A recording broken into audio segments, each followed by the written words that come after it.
The Biden administration described you in the United States in the media as a fascist. Are you worried about being crushed by the United States? It's dangerous, may I say. I'm not the favorite politicians of the liberals, unfortunately, but nobody is perfect, you know. There are certain things which are more important than me, than my ego. Family, nation, God.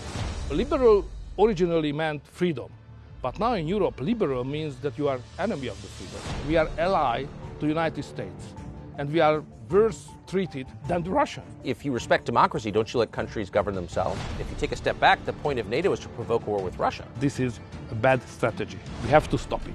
We cannot beat them. They will not kill their leader. They will never give it up. They will invest more. It's a joke. It's a very dangerous moment now. That's obvious to you. Not just for me, everybody on the street. The Third World War knocking on our door. You were just in an election. Did you consider at any point just indicting your challenger? Wouldn't that have been easier?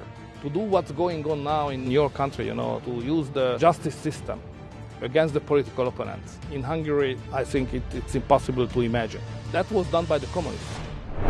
As the war in Ukraine completely reshuffles the world order and threatens to destroy human civilization, it's striking just how little information Americans are receiving about what happens there. The nation of Hungary shares a border with Ukraine. Its leader, Viktor Orban, the nation's longest-serving prime minister, has been dealing with the Russians all of his life. He grew up under Russian occupation. As a young man, he was arrested and thrown into jail by Russian-backed police for his efforts to liberate the country. And as prime minister, he's dealt regularly with Vladimir Putin, whose nation supplies Hungary with most of its energy. Viktor Orban understands Russia and Ukraine. So 2 years after we last spoke to him, we returned to Hungary to sit down with Prime Minister Viktor Orban and ask him what exactly is happening in Ukraine right now. Here's what he said. So in the United States, the view is that Ukraine is winning this war. It doesn't sound like that's true. No, it's a lie. It's not just a misunderstanding. It's a lie. It's impossible. Everybody who's in politics and understand the logic, the figures, the data, no way. Why is it impossible? Because that way, the poor Ukrainians die every day. Yes. Hundreds and thousands, you know. So my heart is with them. So it's tragedy. It's tragedy for Ukraine. But they will run out earlier from the soldiers, number of soldiers, than the Russians. What finally will count is boots on the ground. And the Russians are far stronger, far numerous, more numerous There's more than of the Ukrainians. Many more. So this strategy, what we are just supporting, is a bad engineering of the strategy. So if the Biden administration has said our goal is to beat Russia, is to effect regime changes, to kill Putin and take him out of power. You know, they misunderstand probably the Russians. You know, to understand the Russians, it's a difficult thing, especially if you have an ocean between you and Russia. So when we speak about politics, I mean Westerners, what is the focus point of our conversation? The focus point is freedom. How to provide more and more freedom to the people. Yes. When you speak on politics in Russia, this is not the number one issue. The number one issue, how to keep together the country, because the country is very big.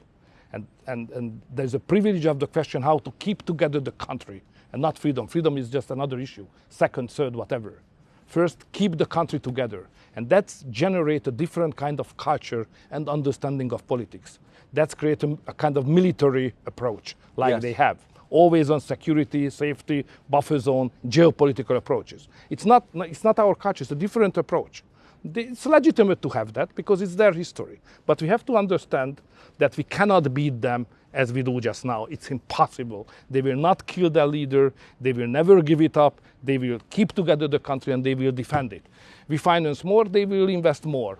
If we send more technical equipment, they will produce more. So don't misunderstand the Russians. So they're not going to get sick of Putin and throw him out? Come on, it's a joke. What would happen if the West succeeded in killing Putin? What would happen to Russia and its nuclear stockpiles? Okay, so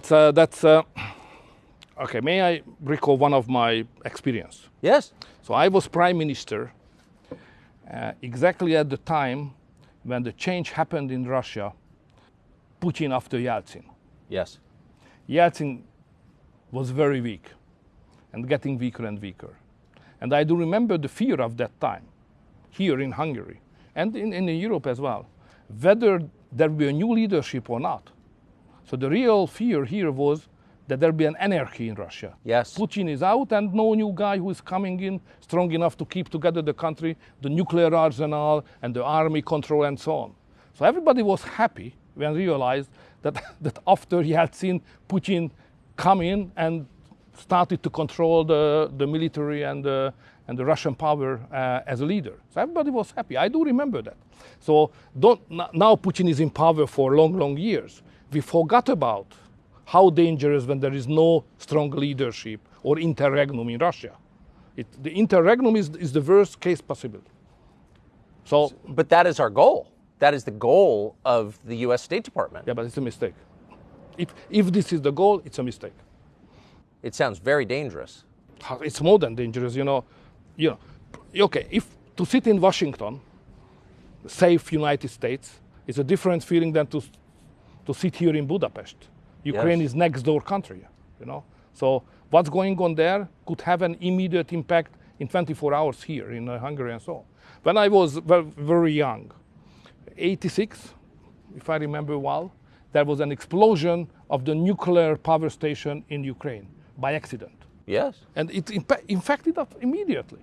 So if there is an escalation in Ukraine, Chernobyl polluted. Chernobyl, yeah, that could have an impact on us immediately. So Washington is far away. Russia and Ukraine is close. That's the Hungarian approach. So given the manpower imbalance between the Russian and Ukrainian armies and the attrition of the Ukrainian army, hundreds of thousands dead. And many Hungarians as well. Nobody knows it. But we have a strong minority, more than 150,000 people in the territory of Ukraine, which was earlier part of Hungary. So it's a historical community living there. They are part of the Ukrainian state, and they are conscripted now to the army. And they die. They fight for Ukraine, and Hungarians, soldiers dying for Ukraine as Ukrainian citizens. So we lost, Hungarian nation, we are losing lives daily as also. At a certain point, they're going to need more men. They're going to need more soldiers. Where are they going to come from? That's the most risky question. So if any Western country would send any boots on the ground, that would mean a direct war between the West and Russia. And we are in a third world war immediately. So it's a very dangerous moment now. That's obvious to you. Absolutely. Not for me. Everybody on the street. All the ordinary citizens are aware that we are living in a very dangerous moment. So the third world war couldn't knocking on our door. So we have to be very, very careful. And that's my message always to America as well at NATO summit. Be careful with that. And what kind of response do you get when you say that? They are bigger, therefore they are more clever. So that's always the case. So they don't listen to you. We can say in that way also, yeah. I have to ask you about Nord Stream. So it seems very obvious that the Biden administration blew up Nord Stream, either directly or through proxies. I've never heard anyone dispute that, really. How is Western Europe, and Germany in particular, the biggest NATO member in Europe, not saying anything about this? It seemed, that just crushed the German economy. Why don't they say a word about it? So when it has happened, we commented it as a terrorist attack. Yes. It was rejected in Germany and in the West. It was not a terrorist attack. It was something, So that's a kind of evidence of lack of sovereignty. But it's the job of the Germans. I would not like to criticize them. What we Hungarians did immediately, we made clear that there is another pipeline, not just Nordic Stream, but there is a southern stream, coming gas from Russia through the southern corridor. Turkey, Bulgaria, Serbia, Hungary. And together with the Serbian Prime Minister, President, we did very clear that if anybody would like to do the same thing with the southern corridor as it was done with the northern one, we consider it as a reason for war or terrorist attack, and we will immediately react. So don't do that. Probably you can do it with the Germans, but you can't do that with this region. That was very much clear. Do you think people understand that? I think so. You were not speaking to the Russians when you said that? On that subject. Yes. It's a Hungarian issue, it's not a Russian issue. Right, but when you said to the world, don't commit an act of terror against this pipeline. You weren't speaking. It was not addressed to Moscow. No. No, it was not. Right. So if you were in charge of NATO, if you were, say, Joe Biden, what would your next move be in the war in Ukraine? What would you do? Peace immediately. Call back Trump. That's the only way out. Call back Trump. Call back Trump, because you can criticize him for many reasons. I understand all the discussion, but the best foreign policy of the recent several decades belonged to him. He did not initiate any new war. Yes. He treated nicely the North Koreans and Russia, even the Chinese. He delivered a policy which was the best one for Middle East, Abraham Accords. Yes. So that was a very good foreign policy. He's criticized that he's not educated enough to understand the world. This is not the case. Facts count, and his foreign policy was the best one for the world in the last several decades I have seen. And if he would have been the president at the moment of the Russian invasion started, no, it would be not possible to do that by the Russians. So Trump is the man who can save the Western world and probably the human beings in the globe as well. That's my personal conviction. Can I ask you, just to skip around for 1 second, about the Russian invasion of Ukraine? Days before that invasion at the Munich Security Conference, the Vice President of the United States, Kamala Harris, said to Zelensky at a press briefing, we would like Ukraine to join NATO. Now, Ukraine joining NATO obviously cannot, is a... It's a long story. When the idea of membership of Ukraine, NATO, was raised, it was in the summit of NATO, Bucharest, 2007 or 8. Russia was not strong enough to stop it. So there was a real chance at that time to integrate the Ukrainians into NATO. But it was rejected. There was no agreement among the big Western countries to do so, so it was postponed. But after 2 or 3 years later, the Russians became stronger and stronger and stronger. And now they are even stronger. So we missed the historical opportunity to do so. And this window of opportunity is not open anymore. So we can't do that. So we can't afford to have that long borderline between Russia and Ukraine, who belongs to NATO. That would mean immediate war danger to all of us, even in Washington. So it's dangerous even for the United States. It's not the dangerous for the region, but even for you, for the families. Because it could provoke a nuclear So it's not a realistic proposal at this moment. So forget about it. We should say just the opposite. We should make a deal with the Russians on the new security architecture to provide security, sovereignty for Ukraine, but not membership in NATO. So why, and that I think your view is shared by many sober people who watch this, so why would the vice president say something like that at a moment when there were Russian troops massed on the Ukrainian border?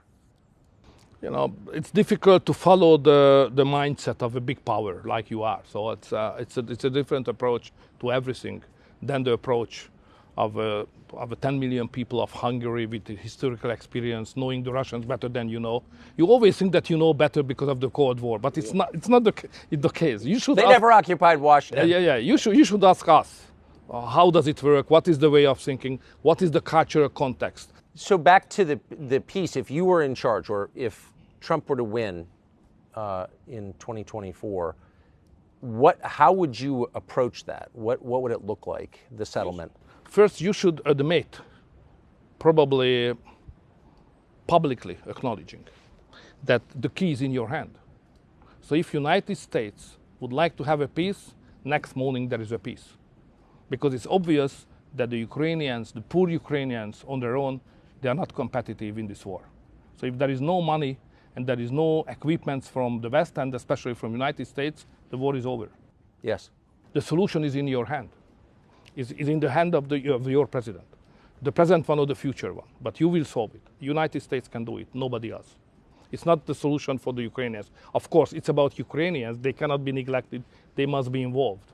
But the real factor is not Ukraine. The real factor is intention of the United States. Yes. So policymakers in the United States have been talking recently about taking Crimea, including the Russian port, away from the Russians. Is that a realistic goal, and what would happen if we tried? It's totally unrealistic. So, no way. That's not a wise. No. It's not wise. It's not realistic. It's out of question. Last night we stood here and you had fireworks over the city to celebrate the founding of the city, of this nation, St. Stephen's Day, and you had about 10% of your entire population standing outside cheering, and they all seem to be happy to be Hungarian. How do you get a country that's grateful to be Hungarian and identifies? You know, it's an ancient nation first. The country was established 1,100 years ago. So we are a historical nation, using the same language, no relatives, nobody speaks the same language around us. Germans and Slavic, no Hungarians. So therefore, to maintain the language, to maintain the culture for this country is a big achievement by itself. So we celebrated, even yesterday, that we did it for more than 1,000 years, that we are still Hungarians. And to be Hungarians we are very proud of it. We love the nation, we love the country, and we are proud of it. It's not very much mainstream thinking, political thinking of today Western societies, but in Hungary we are still very patriotic and Christian and committed to that values, not in an ideological level, but on the streets every day. Do you think that's why you're so unpopular among the leadership in the United States and the West? I'm not the favorite politicians of the liberals, unfortunately, but nobody is perfect, you know. But why do you think that is? The country seems to be thriving. That's usually the measure we use. No, it's more about our civilization. I mean, the Western Christian civilization.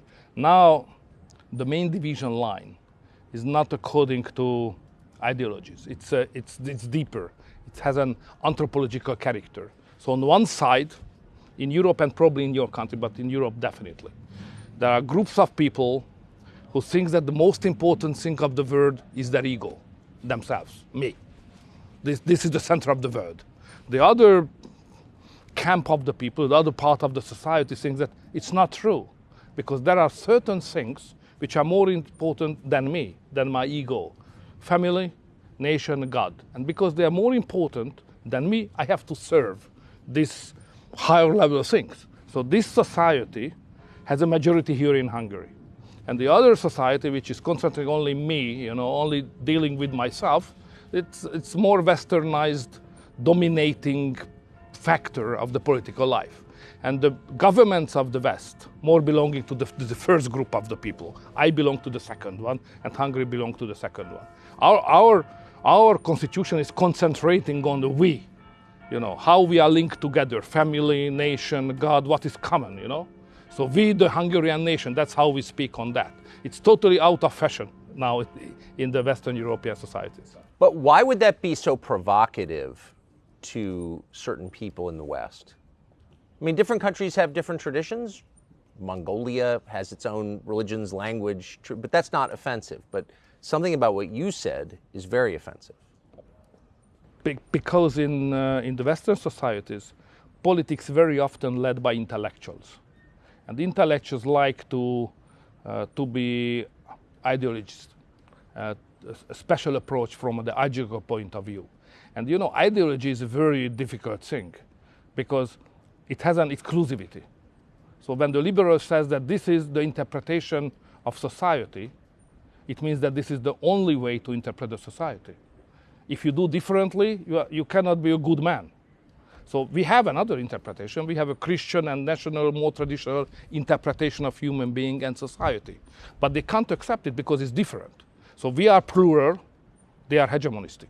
That's the problem. So the intolerance is baked in. It's part of. It's coming from the ideology. Absolutely, the liberal ideology, basically.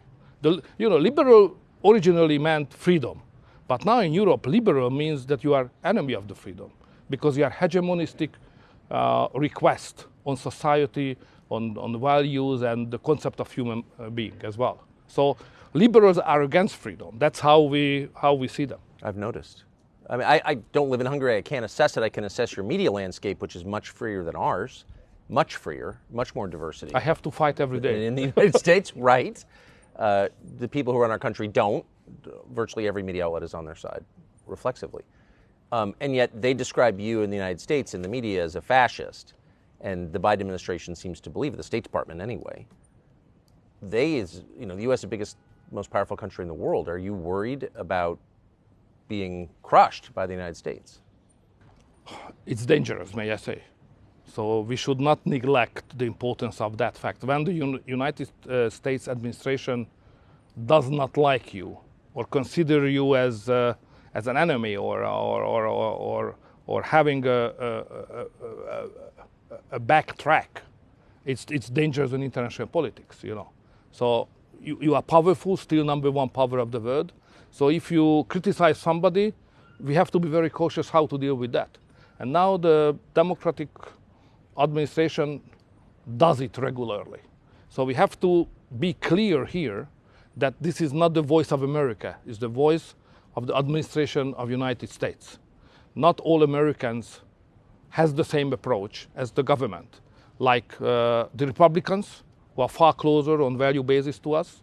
The previous president is friend of Hungary on the value basis, historically and wholeheartedly, so it's a real friend. So don't make a mistake to consider United States equal to the United States administration. Yes. And I think that difference is important because you have competition, a political system based on competition, and hopefully Trump will come back or Republicans will come back, and the relationship will be again very good. But now it's absurd. Can you imagine that United States government deleted the agreement between Hungary and the United States on double taxation, but they still have the agreement between Russia and United States. And that means that American citizens, for those who don't know what this is, American citizens who live and work in Hungary have to pay Hungarian taxes to your government, but also full federal taxes to the United States. But the attitude as such, we are a member of NATO, we are ally to the United States, and we are worse treated than the Russians, What's that about? What is it about? It's what you just said. So it might be helpful to say it out loud. Now, the Biden administration spent U.S. tax dollars to campaign against you in your last election. They didn't succeed. You won, in a fair election. Big money. Big money. I don't think most Americans understand that their tax dollars went to defeat you in Hungary. Yeah, exactly. But that's not, if you respect democracy, don't you let countries govern themselves? It's definitely against all the principles we confess. Yes, it is. Are you worried about American control over Hungarian debt? Debt? Debt, yeah, debt. Are you worried that the Biden administration could potentially hurt Hungary economically? No. 10 years ago, probably that could have been the case, but today we are strong enough. No. It's not easy. It's far easier to cooperate with the United States government. It's far nicer horizon to have a good relation. But even without that, we can stand and we can survive and we can grow. Even we can grow, not just finance, but we can grow. So in the American media, you have been dismissed as a puppet of Russia, a friend of Putin's. I want to put on the screen a picture of you being arrested by Soviet-backed police as a young man. This country was occupied by the Soviets, by the Russians for 40 years. So given that, are you a bootlicker of Putin? Are you a puppet of Putin? What's your view on Putin? When I have first time met him, come back as prime minister, we said very clearly, don't touch upon history, because the history between Russia and Hungary is rather sad. One of the main heroic attempts of the Hungarian nation to get freedom was launched against the Habsburgs in the middle of the 19th century, crushed by the army of the Tsar of Russia. They helped the Austrians because we were in the winning position.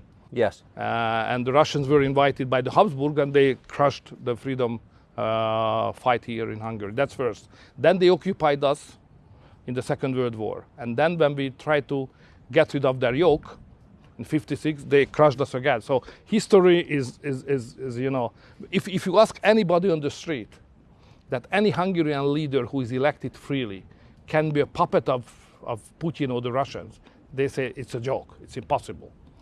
Because we are a sovereign country, and even to the Russians we deliver many times that we are sovereign. So I don't take seriously that kind of accusation. But of course, I try to have a rational relationship with the Russians, especially on economy and energy. And my personal point is that without involving the Russians into a security architecture of Europe, we cannot provide a safe life to the citizens of Europe. But now everything is going against it, unfortunately. Well, Russia is hardly integrated into the security architecture of Europe. All of NATO is against, I mean, NATO is at war with Russia. You know, what NATO does is rather strange. Because if you look at the official position of NATO as an institution, as an alliance, they're exactly saying what we said. So no involvement, and we should do as much as we can for peace. That's the official position of NATO. But at the same time, NATO says that member states of NATO should do their best to support the Ukrainians. You know, so we should clarify that what's going on, like United States foreign policy to support and finance the Ukrainians, it's not the policy of NATO, it's the policy of United States. That's a big difference. But I mean, NATO countries now border over 1,500 miles of Russia. So it seems like the point, if you take a step back, the point of NATO is to provoke a war with Russia. I mean, that's what it seems like. What is the point of NATO? The point of NATO is that we are stronger than the Russians are. That's very important to make clear. Okay, there is the nuclear armament, yes, which must be balanced, but on conventional weapon context, we, NATO, are far stronger than the Russians are.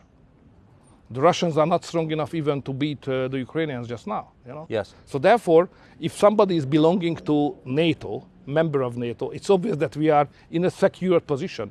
Russia is not able to threat our security. It's out of question because we are so strong. That's the number one point.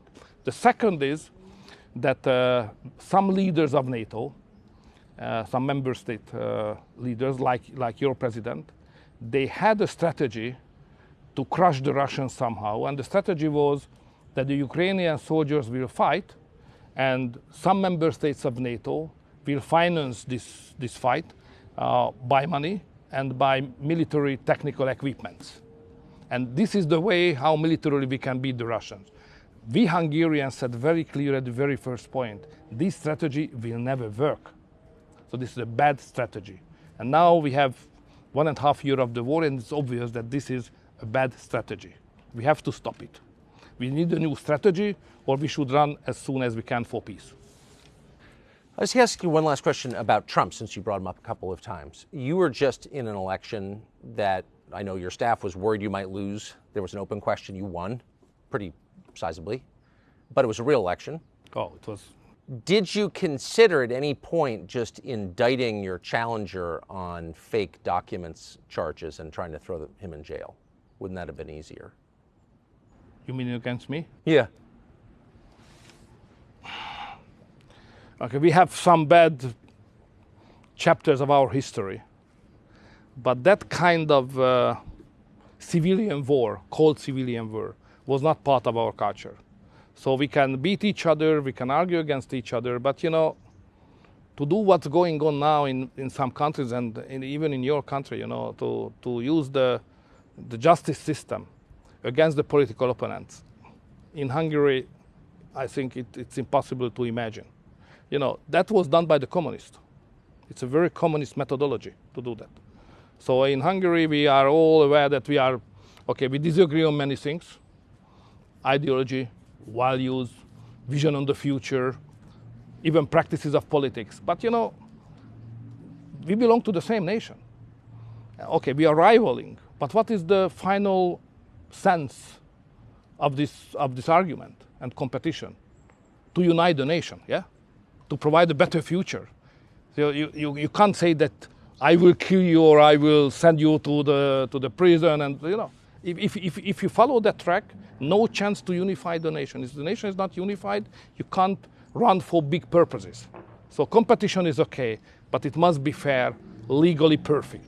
Otherwise, you can sacrifice your country and the future of your country for your personal success, which is not acceptable, at least not in Hungary. Mr. Prime Minister, thank you very much.